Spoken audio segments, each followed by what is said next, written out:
दोस्तों नमस्कार। ये शुरू करते हैं आज का वीडियो। एनसीईआरटी सार संग्रह आधुनिक भारत का इतिहास भाग 2। दोस्तों सबसे पहले हम किसान और जनजाति विद्रोहों से संबंधित महत्वपूर्ण प्रश्नों के बारे में पढ़ेंगे। पहला प्रश्न है 19वीं शताब्दी के दौरान होने वाले बहावी आंदोलन का मुख्य केंद्र क्या था। तो दोस्तों बहावी आंदोलन का मुख्य केंद्र पटना था। 1857 के विद्रोह के पश्चात बंगाल में कौन सा विद्रोह हुआ था। तो ये था नील विद्रोह 1859 से 60 ईस्वी में हुआ था। आदिवासी नेता को जगत पिता या धरती आबा के नाम से किसे जाना जाता है। तो दोस्तों बिरसा मुंडा को जगत पिता या धरती आबा के नाम से जाना जाता है। बिरसा मुंडा एक आदिवासी नेता थे। दोस्तों संथाल विद्रोह 1855-56 ईस्वी का नेतृत्व सिद्धू और कान्हू ने किया था और इस विद्रोह को हूल विद्रोह के नाम से भी जाना जाता है। तो याद रखिएगा संथाल विद्रोह, इसका नेतृत्व सिद्धू और कान्हू ने किया था और इसे हूल विद्रोह के नाम से भी जाना जाता है। बंकिम चंद्र चटर्जी वंदे मातरम गीत के रचयिता हैं। सन्यासी विद्रोह का उल्लेख बंकिम चंद्र चटर्जी के किस उपन्यास में किया गया है। तो ये है आनंद मठ। आनंद मठ नामक कृति में बंकिम चंद्र चटर्जी द्वारा लिखित है आनंद मठ। इसमें सन्यासी विद्रोह का उल्लेख किया गया है। हो विद्रोह कब हुआ था। तो 1820-21 ईस्वी के मध्य जो है हो विद्रोह हुआ था। संभलपुर में हुए अनेक ब्रिटिश विद्रोहों का नेता कौन था। तो दोस्तों बहुत ही महत्वपूर्ण है, संभलपुर में अनेक ब्रिटिश विद्रोहों का नेता सुंदर साई थे। महाराष्ट्र में रामोसी कृषक जत्था की स्थापना वासुदेव बलवंत फड़के द्वारा किया गया था। तो इंपॉर्टेंट है, वासुदेव बलवंत फड़के द्वारा महाराष्ट्र में रामोसी कृषक जत्था की स्थापना की गई थी। कूका आंदोलन एक महत्वपूर्ण ब्रिटिश विरोधी आंदोलन था 1840 से 72 के बीच। इसको संगठित करने का कार्य किसने किया था। तो गुरु राम सिंह ने कूका आंदोलन को संगठित किया था। उलगुलान विद्रोह किससे संबंधित है। तो ये बिरसा मुंडा से संबंधित है। उलगुलान विद्रोह बिरसा मुंडा किस राज्य से संबंधित थे। तो झारखंड से। और नील कृषकों की दुर्दशा पर रचित नाटक नील दर्पण के लेखक कौन थे। तो दोस्तों नील कृषकों की दुर्दशा पर रचित नाटक नील दर्पण के रचयिता दीनबंधु मित्र थे। पागलपंथी विद्रोह का मुख्यतः किस क्षेत्र में प्रयोग हुआ था। तो दोस्तों शेरपुर से गारो पहाड़ियों तक पागलपंथी विद्रोह का क्षेत्र था। फरायजी विद्रोह का नेता कौन था। दादू मियां फरायजी विद्रोह के नेता थे। छोटा नागपुर जनजाति विद्रोह कब हुआ था। 1820 ईस्वी में। और मुंगेर के बढ़िया ताल विद्रोह का उद्देश्य क्या था। तो ये था बकास्त भूमि की वापसी की मांग जो है वो मुंगेर जो बिहार में है उसके बढ़िया ताल विद्रोह का उद्देश्य था। कोल विद्रोह जो कि 1831-32 के बीच में हुआ था, इसका नेतृत्व किसने किया था। बुद्धो भगत ने कोल विद्रोह का नेतृत्व किया था। दोस्तों मानव बलि प्रथा जो थी भारतीय समाज में एक जो है ये कुरीति थी और मानव बलि प्रथा जिसका नाम मौर्य था, इसका निषेध करने के कारण अंग्रेजों के विरुद्ध कौन सा विद्रोह किया था। तो दोस्तों मानव बलि प्रथा मौर्य का निषेध करने का कारण अंग्रेजों के विरुद्ध जो विद्रोह था वो खोंड जनजाति ने किया था। मुंडा विद्रोह किस वर्ष हुआ था। वर्ष 1899 में। और 1855 ईस्वी में सांथालों ने किस अंग्रेज कमांडर को पराजित किया था। मेजर बारो को पराजित किया था 1855 में सांथालों ने। सन्यासी विद्रोह का दमन करने का श्रेय किसे दिया जाता है। वारेन हेस्टिंग्स को सन्यासी विद्रोह का दमन करने का श्रेय दिया जाता है। यहाँ पर देखिए प्रमुख जनजाति विद्रोह और उनके नेतृत्वकर्ता और किस वर्ष में वो विद्रोह प्रारंभ हुआ था और उससे प्रभावित क्षेत्र कौन से थे, इसके बारे में आइए जानते हैं। तो देखिए चुआर जनजाति का जो है इसका विद्रोह जो हुआ था 1768 ईस्वी में। राजा जगन्नाथ ने चुआर विद्रोह का नेतृत्व किया था और इसका जो प्रभावित क्षेत्र था ये पश्चिम बंगाल का नानभूमि और बीरभूम जिले थे। हो विद्रोह इसके नेतृत्वकर्ता राजा पराहत थे। 1820, 1822 और 1832 ईस्वी में हो विद्रोह चला था। सिंहभूमि और छोटा नागपुर जो क्षेत्र था इससे प्रभावित था। भील जनजाति द्वारा प्रारंभ किया गया एक विद्रोह था जिसका नेतृत्व सेवाराम और त्रयंबक ने किया था। भील विद्रोह का वर्ष 1818 से 48 ईस्वी तक था और खान देश इसके प्रभाव क्षेत्र में था। खासी जनजाति द्वारा जो विद्रोह किया गया था 1829 से 32 ईस्वी में राजा तीरथ सिंह, मुकुंद सिंह और बार मानिक के नेतृत्व में। इससे प्रभावित क्षेत्र खासी पहाड़ी और असम और मेघालय का बड़ा हिस्सा था। कोल जनजाति द्वारा जो विद्रोह प्रारंभ किया गया उसके नेतृत्वकर्ता बुद्धू भगत और गंगा नारायण थे। 1831-32 में कोल विद्रोह छोटा नागपुर पठार क्षेत्र में चलाया गया था। रंपा जनजाति द्वारा जो विद्रोह था, रंपा विद्रोह, ये 1879 ईस्वी में आंध्र प्रदेश इसका जो है प्रभावित क्षेत्र था और अल्लुर्री सीता रामराजू द्वारा रंपा विद्रोह का नेतृत्व किया गया था। खोंड जनजाति द्वारा जो विद्रोह हुआ, चक्र विश्नोई उसके नेतृत्व करता था 1846 से 48 में, और 1855 ईस्वी में खोंड विद्रोह, खोंड जनजाति का विद्रोह चला था। खोंडमल उड़ीसा में इसका प्रभावित क्षेत्र था। संथाल विद्रोह बहुत ही महत्वपूर्ण है, याद रखिएगा। संथाल विद्रोह 1855-56 ईस्वी में चला था, सिद्धू और कान्हू के नेतृत्व में। राजमहल पहाड़ी पश्चिम बंगाल का क्षेत्र इसका प्रभावित क्षेत्र था। मुंडा जनजाति का विद्रोह जो हुआ उसके नेतृत्वकर्ता बिरसा मुंडा थे। 1899 से 1900 ईस्वी में ये चला और छोटा नागपुर पठार में बिरसा मुंडा विद्रोह प्रारंभ हुआ था। भील विद्रोह, इसके नेतृत्वकर्ता दौलत सिंह थे और 1914-15 ईस्वी में भील जनजाति का विद्रोह हुआ था। बांसवाड़ा और डूंगरपुर जो कि दक्षिणी राजस्थान के जिले हैं, ये इसके प्रभावित क्षेत्र थे। पावना विद्रोह दोस्तों बहुत ही महत्वपूर्ण है, 1873 से 76 ईस्वी के बीच चला था।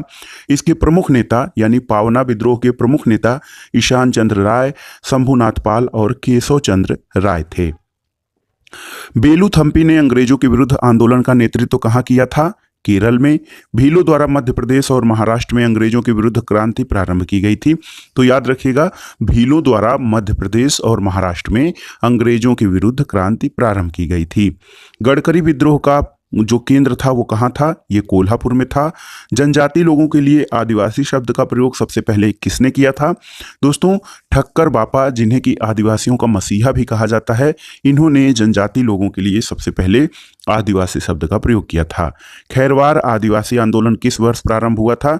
1874 ईस्वी में खैरवार आदिवासी आंदोलन हुआ था। मोपला विद्रोह कहाँ हुआ था? तो मोपला विद्रोह का जो क्षेत्र है वो केरल का मालाबार तट था। गोविंदगिरी ने मेवाड़, बांगड़ और आसपास के क्षेत्रों में निवास करने वाले भीलों के सामाजिक सुधार के लिए लसोड़िया आंदोलन का प्रारंभ किया था। तो याद रखिएगा दोस्तों, लसोड़िया आंदोलन गोविंदगिरी ने राजस्थान के क्षेत्र में चलाया था भीलों के सामाजिक सुधार के लिए। अहोम विद्रोह जो कि 1828 से 1835 तक चला था, किस राज्य से संबंधित है? तो अहोम विद्रोह असम से संबंधित है। राम सिंह के नेतृत्व में संचालित कूका आंदोलन की शुरुआत मूलतः किसके द्वारा की गई थी? भगत जवाहर मल सेन के द्वारा जो है ये कूका आंदोलन की शुरुआत की गई थी। महाराष्ट्र में कौन सा विद्रोह हुआ था? भील विद्रोह हुआ था महाराष्ट्र में। और बिरसा मुंडा ने किस पंथ की स्थापना पर बल दिया था? तो बिरसा मुंडा ने एकेश्वरवाद की स्थापना पर बल दिया था। यहां पर देखिए मैप के माध्यम से प्रमुख किसान और नागरिक विद्रोह को दिखाया गया है, तो बहुत आसानी से आप समझ सकते हैं। यहां पर देखिए पंजाब में कूका विद्रोह 1840 से 1872 तक, इसका नेतृत्व भगत जवाहर मल, बालक सिंह और राम सिंह कूका ने किया था। देखिए राजस्थान में जो है भील विद्रोह था और इसका नेतृत्व दशरथ, हिरिया और सेवाराम ने किया था। इसके अलावा देखिए गुजरात में कच्छ विद्रोह था, इसका नेतृत्व भारतमल और झरेजा ने किया था। बघेरा विद्रोह 1818 में हुआ था। झारखंड में दोस्तों कई विद्रोह हुए। कोल विद्रोह 1831 में, इसका नेतृत्व बुद्धू भगत ने किया था। संथाल विद्रोह, इसका नेतृत्व सिद्धू कान्हू ने किया था। और खैरवार विद्रोह का नेतृत्व जो है खैरवार विद्रोह 1874 में, मुंडा विद्रोह 1899 में, ताना भगत आंदोलन 1914 में। ताना भगत आंदोलन का नेतृत्व जतरा भगत ने किया था। और युवान व जुआंग विद्रोह हुआ था झारखंड में, जिसका नेतृत्व रन्न नायक ने किया था। असम में देखते हैं अहोम विद्रोह, इसका नेतृत्व गोमधर कुंवर ने किया था। खासी विद्रोह नेतृत्व राजा तीरथ सिंह ने किया था। यहाँ पर देखिए नागालैंड में नागा विद्रोह हुआ था, इसका नेतृत्व रानी गेडिनेल्यू ने किया था। 1931 में ये विद्रोह हुआ था। और मणिपुर में कुकी विद्रोह 1917 में हुआ था। बिहार में प्रमुख विद्रोह जो हुए थे उसमें बहावी विद्रोह, इसका नेतृत्व सैयद अहमद बरेलवी ने किया था। सन्यासी विद्रोह पश्चिम बंगाल में हुआ था और इसका नेतृत्व सन्यासी जो गिरी संप्रदाय के थे उन्होंने किया था। फकीर विद्रोह 1776 में, इसका नेतृत्व मजनू शाह चिराग ने किया था। पागलपंथी विद्रोह 1813 में हुआ था, नेतृत्व करम शाह और टीपू मीर ने किया था। फराइजी विद्रोह 1820 में, इसका नेतृत्व दादू मियां ने किया था। और भूमिज विद्रोह 1833 में पश्चिम बंगाल में हुआ था। उड़ीसा में देखते हैं दोस्तों, खोंड विद्रोह 1837 में, इसका नेतृत्व चक्र बिश्नोई ने किया था। पाइका विद्रोह 1817 में, इसका नेतृत्व बक्सी जगबंधु ने किया था। और संभलपुर विद्रोह उड़ीसा में हुआ था 1833 से 62 ईस्वी के मध्य, इसका नेतृत्व सुरेंद्र साई ने किया था। यहाँ पर देखिए दोस्तों, तेलंगाना में कोया विद्रोह 1876 से 80 के बीच में हुआ था, इसका नेतृत्व टोम्पा मोरा ने किया था। टोम्पा सोरा इन्होंने कोया विद्रोह का नेतृत्व किया था।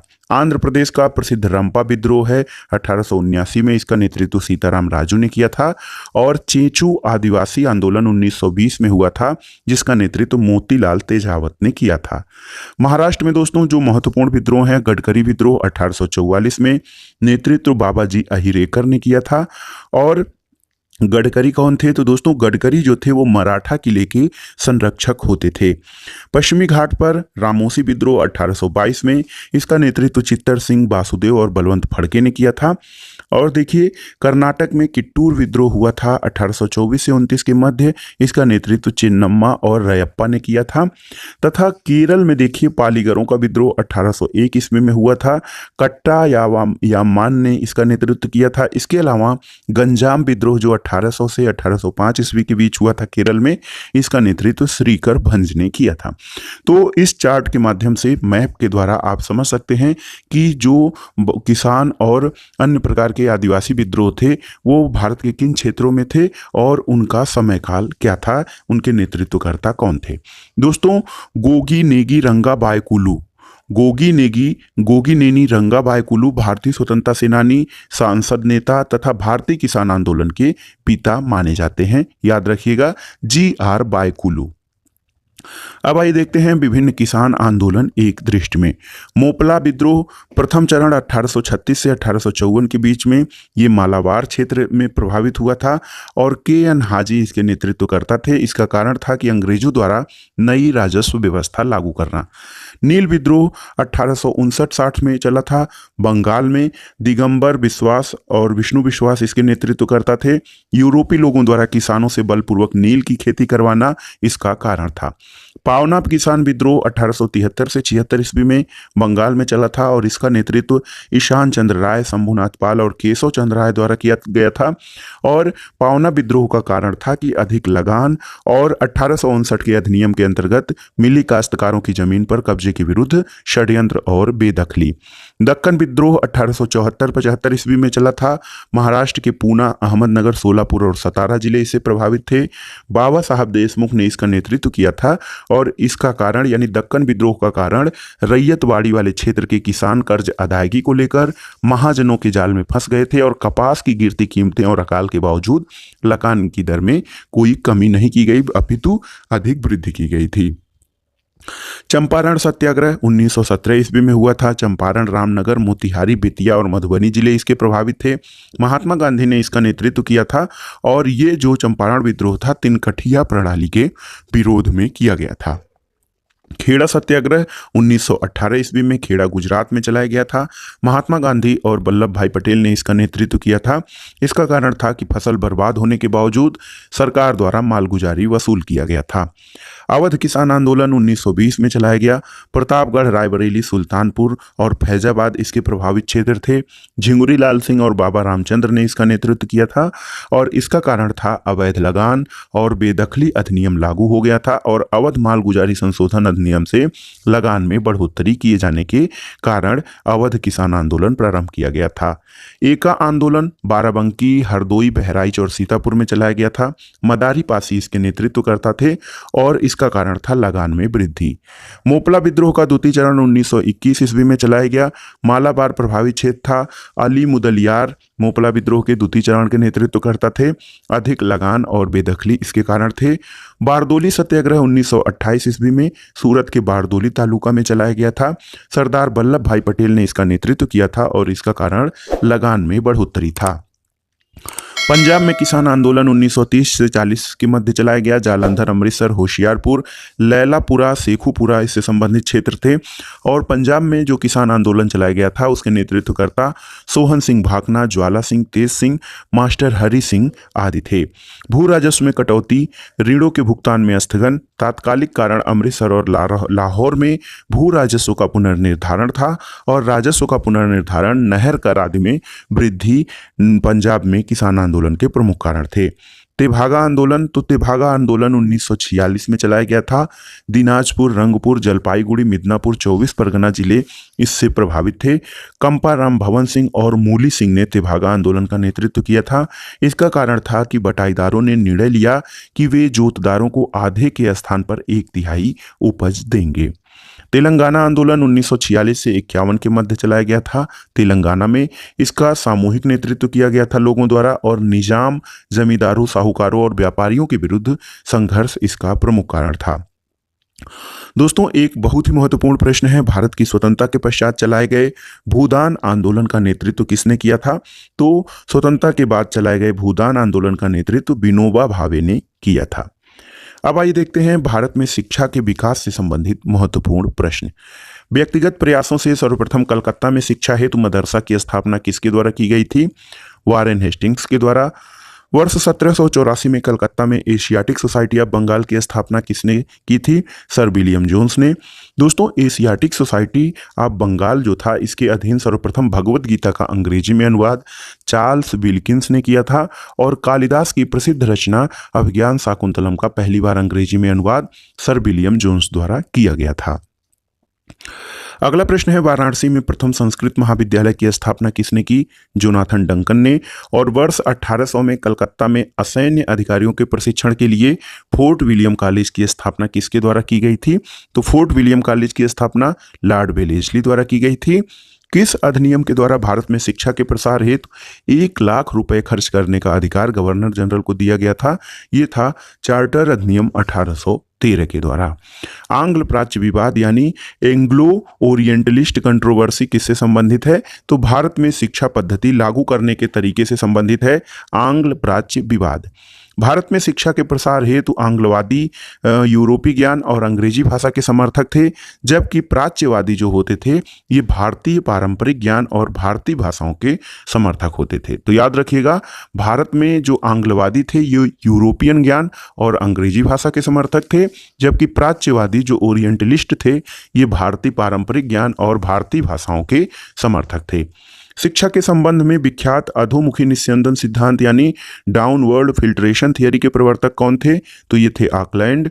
और लॉर्ड मैकाले किस शिक्षा पद्धति से संबंधित थे? अंग्रेजी शिक्षा पद्धति से। भारत में आधुनिक शिक्षा प्रणाली की शुरुआत कब हुई थी? तो 1835 के मैकाले के मेमोरेंडम या स्मरण पत्र से भारत में आधुनिक शिक्षा प्रणाली की शुरुआत हुई थी। भारत में अंग्रेजी शिक्षा किस वायसराय के शासनकाल में प्रारंभ की गई थी? लॉर्ड विलियम बेंटिक के शासनकाल में। और किस घोषणा पत्र को भारतीय शिक्षा का मैग्ना कार्टा कहा जाता है? ये था वुड डिस्पैच यानी वुड घोषणा पत्र 1854 ईस्वी। अगला प्रश्न है कि वुड घोषणा पत्र के सुझाव पर कलकत्ता, बंबई और मद्रास में किस वर्ष विश्वविद्यालयों की स्थापना की गई थी? तो वर्ष 1857 में कलकत्ता, बंबई और मद्रास विश्वविद्यालय की स्थापना की गई थी। दोस्तों, मनुस्मृति वह प्रथम ग्रंथ है जिसका अनुवाद सबसे पहले संस्कृत से अंग्रेजी भाषा में ए कोड ऑफ जेंटुलाज के नाम से प्रकाशित हुआ था। मनुस्मृति का जो है अंग्रेजी अनुवाद। पेरिस स्थित रॉयल एशियाटिक सोसाइटी की सदस्यता किस भारतीय को प्रदान की गई थी? माइकल मधुसूदन दत्त को। और बंबई में प्रथम महिला विश्वविद्यालय की स्थापना किसके द्वारा की गई थी? D.K. कर्वे। दोस्तों, D.K. कर्वे जिनका पूरा नाम धुंधुपंत केशव कर्वे था, इन्होंने बंबई में प्रथम महिला विश्वविद्यालय की स्थापना की थी। भारतीय विश्वविद्यालयों में धार्मिक शिक्षा के लिए किसने प्रबल रूप में वकालत की थी? मदन मोहन मालवीय ने। बनारस हिंदू विश्वविद्यालय का शिलान्यास किसके द्वारा किया गया था? लॉर्ड हार्डिंग के द्वारा। दोस्तों, भारत में शिक्षा के क्षेत्र में विकास के लिए एनी बेसेंट ने वर्ष 1898 में सेंट्रल हिंदू कॉलेज की स्थापना की थी, जो कि वर्ष 1916 में मदन मोहन मालवीय द्वारा हिंदू विश्वविद्यालय या BHU बनारस हिंदू विश्वविद्यालय बना था। तो बनारस हिंदू विश्वविद्यालय की जो मूल संस्था थी वो सेंट्रल हिंदू कॉलेज थी। इसकी स्थापना एनी बेसेंट ने की थी। वर्ष 1817 में डेविड हेयर के सहयोग से कलकत्ता में हिंदू कॉलेज की स्थापना किसके द्वारा की गई थी? तो कलकत्ता में हिंदू कॉलेज राजा राममोहन राय के द्वारा की गई थी। वर्ष 1847 में रुड़की इंजीनियरिंग कॉलेज के रूप में भारत के प्रथम इंजीनियरिंग कॉलेज की स्थापना किसने की थी? James Thomson. जेम्स टॉमसन के द्वारा रुड़की इंजीनियरिंग कॉलेज की स्थापना सबसे पहले 1847 ईस्वी में तकनीकी ज्ञान और अभियांत्रिकी ज्ञान को बढ़ावा देने के उद्देश्य से की गई थी। अब आइए देखते हैं भारत में शिक्षा से संबंधित प्रमुख शिक्षा आयोग।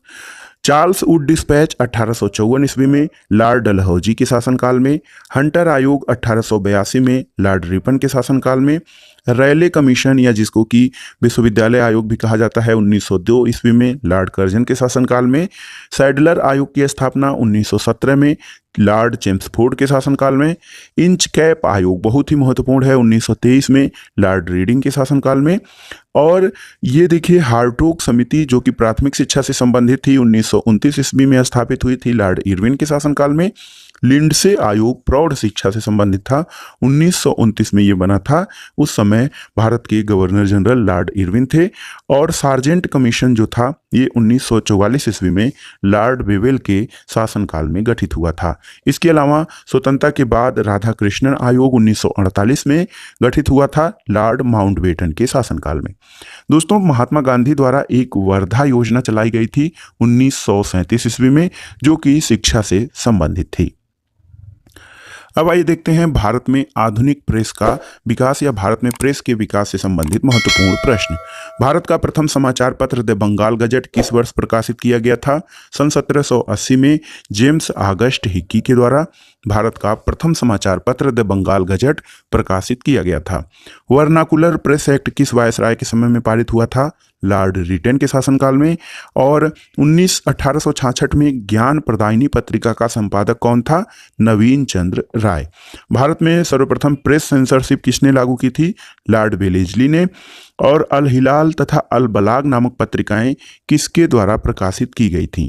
मौलाना अबुल कलाम आज़ाद द्वारा अल हिलाल और अल बलाग पत्रिकाएं प्रकाशित की गई थीं। अमृत बाजार पत्रिका की स्थापना किसने की थी? शिशिर कुमार घोष ने। और रामानंद चटर्जी द्वारा बंगाली भाषा में संपादित मॉडर्न रिव्यू पत्रिका कहाँ से प्रकाशित होती थी? तो ये कलकत्ता से प्रकाशित होती थी। दोस्तों, एक महत्वपूर्ण तथ्य है कि 1878 का vernacular press act Lord Ripon ने वर्ष 1882 में रद्द कर दिया था। जो वर्नाकुलर प्रेस एक्ट या देसी भाषा प्रेस एक्ट था 1878 का लॉर्ड लिटन के शासनकाल में आया था, इसको 1882 में लॉर्ड रिपन ने रद्द कर दिया था। इसी कारण रिपन को प्रेस का भारतीय प्रेस का मुक्तिदाता कहा जाता है। पत्रकार के कर्तव्य का निर्वहन करते हुए जेल जाने वाला प्रथम भारतीय कौन था? बाल गंगाधर तिलक। एक साप्ताहिक के रूप में यंग इंडिया का शुभारंभ किसने किया था? होम रूल पार्टी ने। भारतीयों द्वारा अंग्रेजी भाषा में प्रकाशित प्रथम समाचार पत्र कौन सा था? तो ये था हिंदू पैट्रियाट। और अमेरिका में फ्री हिंदुस्तान अखबार निकालने का प्रारंभ किसने किया था? तो तारक नाथ दास ने अमेरिका में फ्री हिंदुस्तान अखबार निकाला था। दोस्तों, कानपुर से प्रकाशित प्रताप समाचार पत्र के माध्यम से विजय सिंह पथिक ने बिजौलिया आंदोलन को पूरे भारत में चर्चा का विषय बना दिया था। अगला प्रश्न है, फारसी साप्ताहिक मिराटुल अखबार किसके द्वारा संपादित किया गया था? तो ये राजा राममोहन राय द्वारा संपादित किया गया था मिराटुल अखबार, जो कि फारसी भाषा में था। रॉबर्ट नाइट ने कलकत्ता में वर्ष 1878 में अंग्रेजी भाषा की किस पत्रिका का संपादन किया था? ये था स्टेट्समैन। इसके संपादक रॉबर्ट नाइट थे। अगला प्रश्न है, 1861 में इंडियन मिरर नामक अखबार का प्रकाशन कहाँ से होता था? कलकत्ता से। बहिष्कृत भारत पत्रिका डॉक्टर भीमराव अंबेडकर द्वारा संपादित की गई थी। हरिजन पत्रिका के प्रारंभकर्ता महात्मा गांधी थे। और लिटन द्वारा वर्नाकुलर प्रेस एक्ट पारित कर किस वर्ष भारतीय समाचार पत्रों पर प्रतिबंध लगाया गया था? तो वर्ष 1878 ईस्वी में।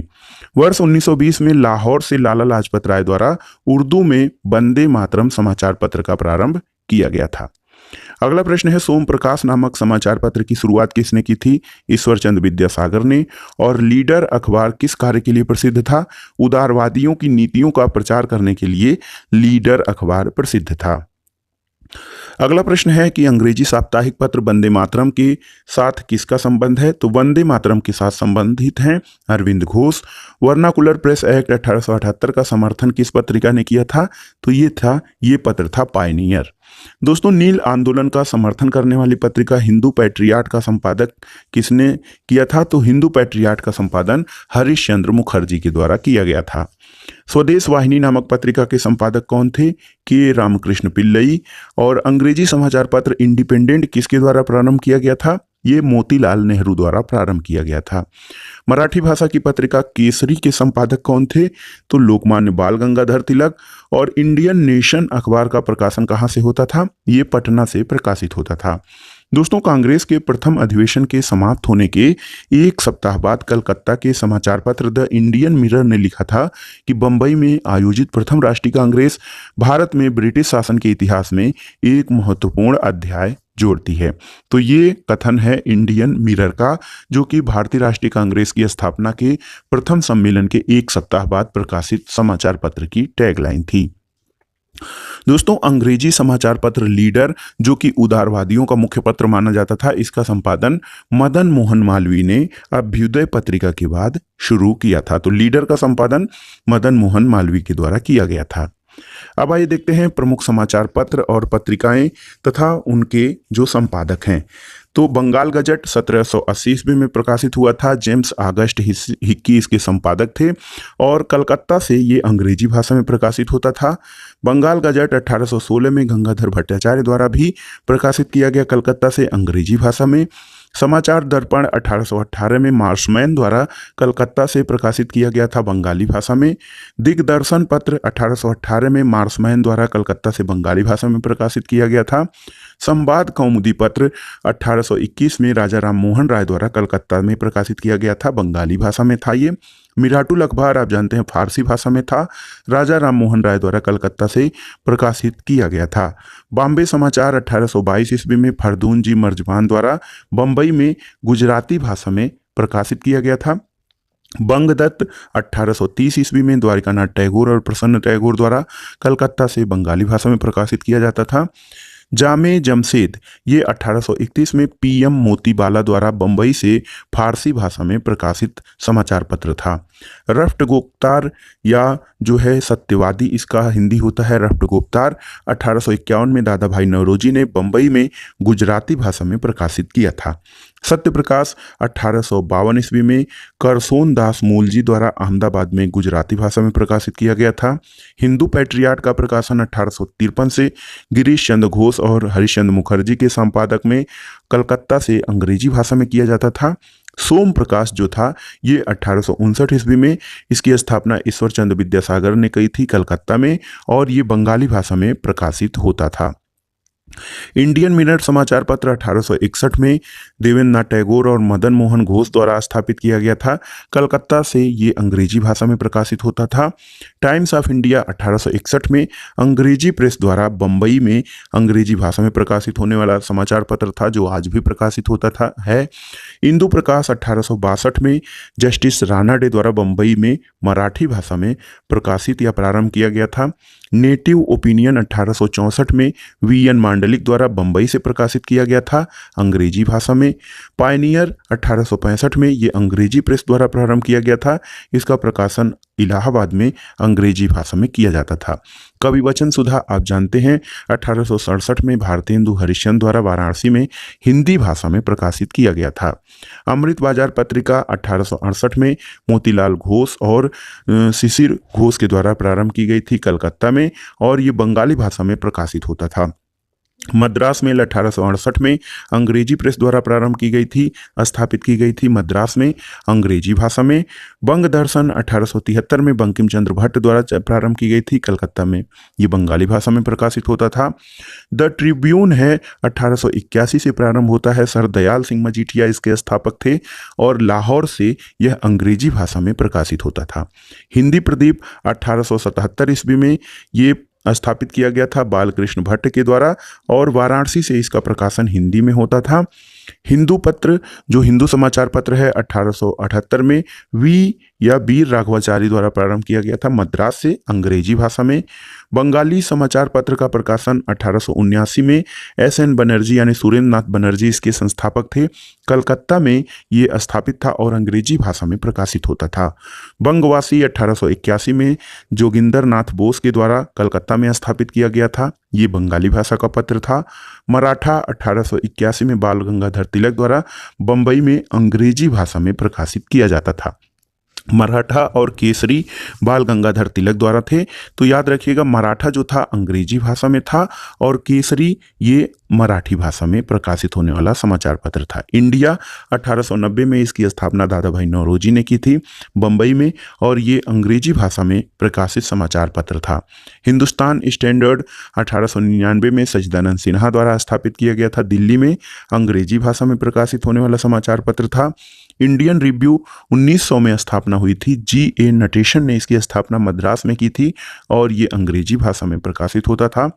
इंडियन ओपिनियन 1903 में महात्मा गांधी द्वारा स्थापित किया गया था, दक्षिण अफ्रीका में अंग्रेजी भाषा में प्रकाशित होता था। और एक महत्वपूर्ण पत्र देखिए इंडियन सोशियोलॉजिस्ट 1905 ईस्वी में श्याम जी कृष्ण वर्मा द्वारा स्थापित किया गया था, लंदन में अंग्रेजी भाषा में प्रकाशित होता था। युगांतर पत्र ये 1906 ईस्वी में भूपेंद्र दत्त और वारिंद्र घोष द्वारा कलकत्ता में स्थापना की गई थी, बंगाली भाषा में निकलता था। दोस्तों युगांतर और वंदे मातरम जो है ये क्रांतिकारी रचनाएं मानी जाती हैं। वंदे मातरम 1909 में लाला हरदयाल और श्यामजी कृष्ण वर्मा द्वारा स्थापित किया गया था पेरिस में, जो अंग्रेजी भाषा में समाचार पत्र प्रकाशित होता था।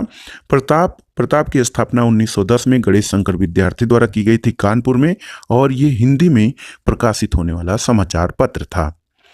अब आइए देखते हैं सामाजिक, धार्मिक और सांस्कृतिक आंदोलन से संबंधित महत्वपूर्ण प्रश्न। दोस्तों भारतीय पुनर्जागरण का जनक या भारतीय पुनर्जागरण का पिता किसे कहा जाता है? राजा राम मोहन राय को। और राजा राम मोहन राय को भारत में सुधार आंदोलनों के कारण भारतीय राष्ट्रवाद का जनक भी कहा जाता है और इन्हें आधुनिक भारत का महान व्यक्तित्व या आधुनिक भारत का निर्माता भी कहा जाता है। राजा राम मोहन राय किस शिक्षा पद्धति के समर्थक थे? तो ये पाश्चात्य या अंग्रेजी शिक्षा पद्धति के समर्थक थे। राजा राम मोहन राय द्वारा कलकत्ता में ब्रह्म समाज की स्थापना कब की गई थी? 1828 में। ब्रह्म समाज किस सिद्धांत पर आधारित था? ये एकेश्वरवाद पर। और संवाद कौमुदी जो कि बंगला भाषा में, मिराटुल अखबार फारसी भाषा में थी, इसके संपादक कौन थे? संवाद कौमुदी और मिराटुल अखबार के संपादक राजा राम मोहन राय थे। दोस्तों राजा राम मोहन राय को भारत में पत्रकारिता का अग्रदूत या पत्रकारिता का जनक भी कहा जाता है।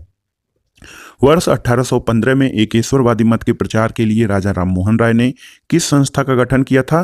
तो ये थी आत्मीय सभा। और ब्रह्म समाज के विचारों को लेकर 1865 में केशव चंद्र सेन और देवेंद्र नाथ टैगोर के मध्य विवाद हुआ था, जिसके परिणाम स्वरूप केशव चंद्र सेन मूल ब्रह्म समाज से अलग हो गए और 1866 में आदि ब्रह्म समाज की स्थापना की और यही बाद में भारतीय ब्रह्म समाज कहलाया था। राम मोहन राय को राजा की उपाधि किसने दी थी? मुगल बादशाह अकबर द्वितीय ने। और राजा राम मोहन राय की समाधि कहाँ पर है? ब्रिस्टल इंग्लैंड में स्थित है। वर्ष 1872 में नेटिव मैरिज अधिनियम को पारित करवाने में किसने महत्वपूर्ण भूमिका निभाई थी? केशव चंद्र सेन ने। वर्ष 1839 में तत्वबोधिनी सभा की स्थापना किसके द्वारा की गई थी? देवेंद्र नाथ टैगोर के द्वारा तत्वबोधिनी सभा की स्थापना की गई थी। 1875 में आर्य समाज की स्थापना किसके द्वारा की गई? तो आर्य समाज स्वामी दयानंद सरस्वती। वेदों के पुनरुत्थान का श्रेय किसे दिया जाता है? तो वेदों के पुनरुत्थान का श्रेय स्वामी दयानंद सरस्वती को दिया जाता है। उन्होंने वेदों की ओर लौटो यानी बैक टू द वेदास का नारा दिया था। स्वामी दयानंद सरस्वती द्वारा सत्यार्थ प्रकाश पुस्तक किस भाषा में लिखी गई थी? तो ये संस्कृत भाषा में लिखी गई थी सत्यार्थ प्रकाश। अगला प्रश्न है दोस्तों कि किस समाज सुधारक को भारत का मार्टिन लूथर किंग कहा जाता है? दयानंद सरस्वती को। और वह व्यक्ति जिसने सर्वप्रथम स्वराज शब्द का प्रयोग किया था ये थे स्वामी दयानंद सरस्वती। किस बंगाली नेता ने सती प्रथा का समर्थन किया था? राधा कांत देव ने सती प्रथा का समर्थन किया था। वर्ष 1867 में केशव चंद्र सेन की प्रेरणा से महाराष्ट्र में प्रार्थना समाज की स्थापना किसके द्वारा की गई थी? आत्माराम पांडुरंग ने प्रार्थना समाज की स्थापना की थी। किस एक समाज सुधारक को महाराष्ट्र का सुकरात कहा जाता है? महादेव गोविंद रानाडे को। और वर्ष 1897 में विवेकानंद द्वारा रामकृष्ण मिशन की स्थापना किस स्थान पर की गई थी? रामकृष्ण मिशन की स्थापना कलकत्ता में स्वामी विवेकानंद द्वारा की गई थी। स्वामी विवेकानंद ने विश्व धर्म संसद शिकागो में आयोजित जो सभा थी, इसमें कब भाग लिया था? 1893 ईस्वी में। सिस्टर निवेदिता कौन थी? ये विवेकानंद की शिष्या जिनका नाम मार्गरेट नोबेल था, इनको सिस्टर निवेदिता के नाम से संबोधित किया जाता है। 19वीं शताब्दी के उत्तरार्ध में नव हिंदूवाद यानी न्यू हिंदुइज्म को सर्वश्रेष्ठ प्रतिनिधि कौन थे? तो जो है नव हिंदूवाद के सर्वश्रेष्ठ प्रतिनिधि स्वामी विवेकानंद थे। न्यूयॉर्क में थियोसॉफिकल सोसाइटी की स्थापना कब की गई थी? 1875 ईस्वी में।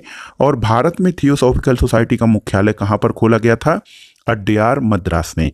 थियोसॉफिकल सोसाइटी भारत में किसके प्रयत्नों से प्रारंभ हुआ था? एनी बेसेंट के। और ये देखिए, यंग बंगाल आंदोलन के प्रवर्तक कौन थे? Henry Vivian Derozio young Bengal आंदोलन के प्रवर्तक थे। विधवा पुनर्विवाह को कानूनी रूप से वैध करवाने में किसकी भूमिका थी? ईश्वर चंद्र विद्यासागर की। और वर्ष 1851 में नौरोजी फरदोंजी, दादा भाई नौरोजी, SN बंगाली और RK कामा के सहयोग से रहनुमाई माजदा-यसान सभा गठित की गई थी तथा इस सभा के संदेश को पारसी समाज तक पहुंचाने के उद्देश्य से एक पत्रिका राष्ट्रगोपतार प्रारंभ की गई थी। अगला प्रश्न है, दलित जातियों के कल्याण के लिए ज्योतिबा फूले ने वर्ष 1873 में किस संस्था की स्थापना की थी? तो ये था सत्य शोधक समाज। दोस्तों, स्वतंत्रता के बाद मौलाना आजाद भारत के पहले शिक्षा मंत्री बने थे और इन्होंने विश्वविद्यालय अनुदान आयोग की स्थापना की थी। ब्राह्मणों की सर्वोच्चता को चुनौती देने के लिए आत्मसम्मान आंदोलन किसके द्वारा चलाया गया था? वी रामास्वामी नायकर, इनका नाम पेरियार भी है, इनके द्वारा आत्मसम्मान आंदोलन चलाया गया था। राधा स्वामी सत्संग के संस्थापक कौन थे? शिवदयाल साहब। गुलामगिरी पुस्तक के लेखक कौन है? Jyotiba Phule. Servant of India society की स्थापना किसने की थी? तो दोस्तों, सर्वेंट ऑफ इंडिया सोसाइटी या भारत सेवक समाज की स्थापना गोपाल कृष्ण गोखले द्वारा किया गया था। यहाँ पर देखिए, हिंदू धार्मिक सामाजिक आंदोलन और जो संस्थाएं हैं उनके संस्थापक, स्थापना और उनका स्थल दिया गया है तथा इसका उद्देश्य क्या था। तो ध्यान से देखिएगा, आत्मीय सभा की स्थापना राजा राममोहन राय द्वारा 1815 ईस्वी में कलकत्ता में की गई थी और हिंदू धर्म की बुराइयों पर आक्रमण और एकेश्वरवाद का प्रचार प्रसार इसका उद्देश्य था। ब्रह्म समाज राजा राममोहन राय द्वारा 1828 में कलकत्ता में स्थापित किया गया था। एकेश्वरवाद का प्रचार इसका उद्देश्य था। इसका नाम पहले ब्रह्म सभा था। धर्म सभा की स्थापना राधाकांत देव ने 1829 ईस्वी में कलकत्ता में की थी और यह ब्रह्म समाज के विरोध में इसकी स्थापना की गई थी। तत्वबोधिनी सभा, इसके संस्थापक देवेंद्रनाथ टैगोर थे। 1839 में इसकी स्थापना कलकत्ता में हुई थी और इसका उद्देश्य राजा राममोहन राय के विचारों का प्रचार प्रसार करना था। परमहंस मंडली दादोबा पांडुरंग इसके संस्थापक थे। 1849 में इसकी स्थापना बंबई में की गई थी और इसका उद्देश्य जाति प्रथा के बंधनों को समाप्त करना था। भारतीय ब्रह्म समाज की स्थापना केशव चंद्र सेन द्वारा 1866 ईस्वी में कलकत्ता में की गई थी और ब्रह्म समाज से अलग होकर केशव चंद्र सेन ने इसकी नई शाखा स्थापित की थी। प्रार्थना सभा आत्माराम पांडुरंग ने 1867 में बंबई में इसकी स्थापना की थी और इसका उद्देश्य हिंदू धर्म के विचारों और प्रचलित मान्यताओं में सुधार करना था। आर्य समाज की स्थापना दयानंद सरस्वती ने 1875 में बंबई में की थी। हिंदू धर्म में सुधार और हिंदू धर्म परिवर्तन को रोकना इसका उद्देश्य था। थियोसॉफिकल सोसाइटी मैडम HP ब्लाटावस्की और हेनरी अल्काट द्वारा 1875 में न्यूयॉर्क में इसकी स्थापना की गई थी और इसका मुख्य उद्देश्य प्राचीन हिंदू धर्म और दर्शन का प्रचार तथा विश्व बंधुत्व की भावना को बढ़ाना था। साधारण ब्रह्म समाज, इसकी स्थापना शिवनाथ शास्त्री और आनंद मोहन बोस द्वारा 1878 ईस्वी में कलकत्ता में की गई थी। ब्रह्म समाज का ये दूसरा विभाजन था और समाज की व्यवस्था और समाज सुधार के प्रश्न पर केशव चंद्र सेन के युवा अनुयायियों के एक वर्ग ने उन्हें छोड़ दिया था। Indian national social conference MG Ranade द्वारा 1887 में इसकी स्थापना बंबई में की गई थी और भारतीय समाज में प्रचलित बुराइयों को दूर करके सोशल कॉन्फ्रेंस करना तथा महिला कल्याण करना इसका उद्देश्य था। रामकृष्ण मिशन। तो दोस्तों रामकृष्ण मिशन की स्थापना स्वामी विवेकानंद द्वारा 1897 में बेलूर में की गई थी। इसका उद्देश्य मानवतावादी और सामाजिक कार्य करना था। भारत सेवक समाज या सर्वेंट ऑफ इंडिया सोसाइटी की स्थापना गोपाल कृष्ण गोखले द्वारा 1905 में बंबई में की गई थी। मातृभूमि की सेवा के लिए भारतीयों को विभिन्न क्षेत्रों में शिक्षित करना इसका उद्देश्य था। पूना सेवा सदन की स्थापना रमाबाई रानाडे द्वारा 1909 ईस्वी में पूना में की गई थी। महिला कल्याण को बढ़ावा देना और उनका उत्थान करना। Social service league N M Joshi द्वारा 1911 में इसकी स्थापना बंबई में की गई थी और सामान्य नागरिकों के लिए जीवन में बेहतर कार्य करने का अवसर प्रदान करना इसका उद्देश्य था। वीमेंस इंडियन, इसकी स्थापना 1923 में मद्रास में की गई थी और ये संस्था महिलाओं के कल्याण के लिए गठित की गई थी।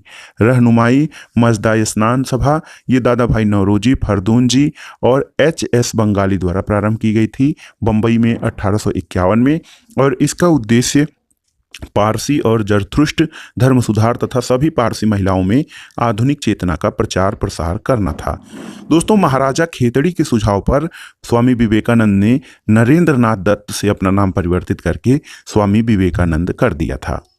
अगला प्रश्न है, सिख धर्म में सुधार के लिए नामधारी आंदोलन किसने प्रारंभ किया था? गुरु राम सिंह कूका द्वारा। महाराष्ट्र के किस सुधारक को लोकहितवादी कहा जाता है? गोपाल हरि देशमुख को। और 1910 इलाहाबाद में भारत की स्त्री महामंडल की स्थापना किसके द्वारा की गई थी? सरला देवी चौधरानी ने भारत स्त्री महामंडल की स्थापना 1910 में इलाहाबाद में की थी। महिलाओं के उत्थान के लिए आर्य महिला समाज की स्थापना किसके द्वारा की गई थी? पंडित रमाबाई सरस्वती द्वारा। हाली पद्धति किससे संबंधित है? हाली पद्धति बंधुआ मजदूरी से संबंधित है। और बहुजन समाज के संस्थापक कौन थे? मुकुंद राय पाटिल बहुजन समाज के संस्थापक थे। दोस्तों पश्चिम भारत के प्रमुख समाज सुधारक डी.के. कर्वे ने किस क्षेत्र में योगदान दिया? तो महिला शिक्षा और विधवा पुनर्विवाह के क्षेत्र में डी.के. कर्वे का महत्वपूर्ण योगदान है। भारत में मुस्लिम सुधार आंदोलन का प्रवर्तक किसे माना जाता है? भारत में मुस्लिम सुधार आंदोलन का प्रवर्तक किसे माना जाता है? तो दोस्तों सर सैयद अहमद खान को भारत में मुस्लिम सुधार आंदोलन का प्रवर्तक माना जाता है। तहजीब उल अखलाक सभ्यता और नैतिकता नामक पत्रिका के संपादक कौन थे? सर सैयद अहमद खान तहजीब उल अखलाक यानी सभ्यता और नैतिकता नामक पत्रिका के संपादक थे। दोस्तों सर सैयद अहमद खान और बनारस के राजा शिव प्रताप सितारे हिंद ने कांग्रेस की स्थापना के विरोध में यूनाइटेड इंडियन पैट्रियाटिक एसोसिएशन की स्थापना की थी। तो यूनाइटेड इंडियन पैट्रियाटिक एसोसिएशन की स्थापना सर सैयद अहमद खान द्वारा बनारस के राजा शिव प्रसाद सिंह यानी शिव प्रसाद सिंह सितारे हिंद के सहयोग से कांग्रेस की स्थापना के विरोध में की गई थी। अब आइए देखते हैं भारत में मुस्लिम सुधार आंदोलन और उनके संस्थापक तथा विशेषताएं क्या थीं। अलीगढ़ आंदोलन के बारे में देखते हैं। दोस्तों अलीगढ़ आंदोलन की स्थापना सर सैयद अहमद खान द्वारा अलीगढ़ में की गई थी और इसका उद्देश्य अंग्रेजी शिक्षा और ब्रिटिश सरकार के पक्ष में सबसे प्रभावी आंदोलन के रूप में की गई थी। 1875 में अहमद खान ने अलीगढ़ में मोहम्मद एंग्लो ओरिएंटल स्कूल की स्थापना भी की थी। अहमदिया आंदोलन, तो इसकी स्थापना मिर्जा गुलाम अहमद ने पंजाब में की थी और यह उदारवादी सिद्धांत पर आधारित आंदोलन था। इसमें जहर का विरोध किया गया था। और देखिए देवबंद आंदोलन, इसकी स्थापना मोहम्मद कासिम नौतनोई रशीद अहमद गंगोही के द्वारा देवबंद सहारनपुर उत्तर प्रदेश में की गई थी। इसका मुख्य उद्देश्य कुरान की शिक्षाओं का प्रसार करना और अंग्रेजों का विरोध करना था। इसके अलावा एक महत्वपूर्ण मुस्लिम सुधार आंदोलन बहावी आंदोलन था। सैयद अहमद राय बरेलवी के द्वारा प्रारंभ किया गया था। पटना बहावी आंदोलन का मुख्य केंद्र था और यह मुख्यतः सांप्रदायिक मुस्लिम सुधारवादी आंदोलन था। यहाँ पर आइए देखते हैं अंग्रेजों द्वारा निर्मित सामाजिक सुधार के कानून और प्रमुख अधिनियम। दोस्तों नवजात कन्या हत्या कानून सर जॉन शोर के जो है गवर्नर जनरल के कार्यकाल में वर्ष 1795 में ये कानून बना था और इसके द्वारा कन्याओं की हत्या पर रोक लगाई गई थी। बाल हत्या निवारक कानून लॉर्ड बेलेजली के शासनकाल में 1804 में और इसके द्वारा नवजात शिशुओं को मारने पर रोक लगाई गई थी। सती प्रथा निषेध कानून लॉर्ड विलियम बेंटिक के शासनकाल में 1829 में ये जो कानून बना था, इसके द्वारा सती प्रथा पर कानूनी रूप से रोक लगाकर इसे हत्या माना गया था। हिंदू विधवा पुनर्विवाह अधिनियम लॉर्ड डलहौजी के शासनकाल में 1856 में पारित हुआ था और इस अधिनियम द्वारा विधवा विवाह को कानूनी मान्यता दी गई थी। सम्मति आयु अधिनियम लैंसडाउन के शासनकाल में 1891 में जो है ये कानून बना था और 12 वर्ष की कम आयु के बालकों को विवाह करने पर रोक लगाई गई थी। एक महत्वपूर्ण एक्ट है दोस्तों शारदा एक्ट, बहुत ही महत्वपूर्ण है, कई बार परीक्षाओं में पूछा है। शारदा एक्ट लॉर्ड इरविन के शासनकाल में 1929 में लाया गया था और इसके द्वारा बालकों और बालिकाओं के लिए विवाह की न्यूनतम आयु क्रमशः 18 वर्ष और 14 वर्ष घोषित की गई थी। हिंदू महिला संपत्ति अधिनियम लॉर्ड ऑकलैंड के शासनकाल में 1937 में पारित हुआ था और इसमें हिंदू महिलाओं को संपत्ति का अधिकार प्रदान किया गया था। और देखिए दास प्रथा प्रतिबंध लॉर्ड एलेनबरो के शासनकाल में 1943 में ये कानून आया था और 1833 के चार्टर अधिनियम द्वारा दास प्रथा को प्रतिबंधित कर दिया गया था। दोस्तों भारतीय राष्ट्रीय कांग्रेस के इलाहाबाद अधिवेशन में 1888 में ये हुआ था जिसमें जॉर्ज यूले को भारतीय राष्ट्रीय कांग्रेस का अध्यक्ष चुना गया था और जॉर्ज यूले प्रथम और एकमात्र ब्रिटिश थे जिन्हें की भारतीय राष्ट्रीय कांग्रेस का अध्यक्ष चुना गया था। तो ये था आज का वीडियो एनसीईआरटी सार संग्रह के अंतर्गत आधुनिक भारत के इतिहास का भाग 2, जिसमें आपने किसान और जनजाति विद्रोह, ब्रिटिश भारत में शिक्षा, आधुनिक भारत में प्रेस और पत्रकारिता तथा अनेक प्रकार के जो भारत में सामाजिक, धार्मिक और सांस्कृतिक सुधार आंदोलन प्रारंभ किए गए थे उनसे संबंधित प्रश्नों। वीडियो आपको कैसा लगा हमें कमेंट बॉक्स में जरूर बताइएगा। वीडियो देखने के लिए धन्यवाद दोस्तों, नमस्कार।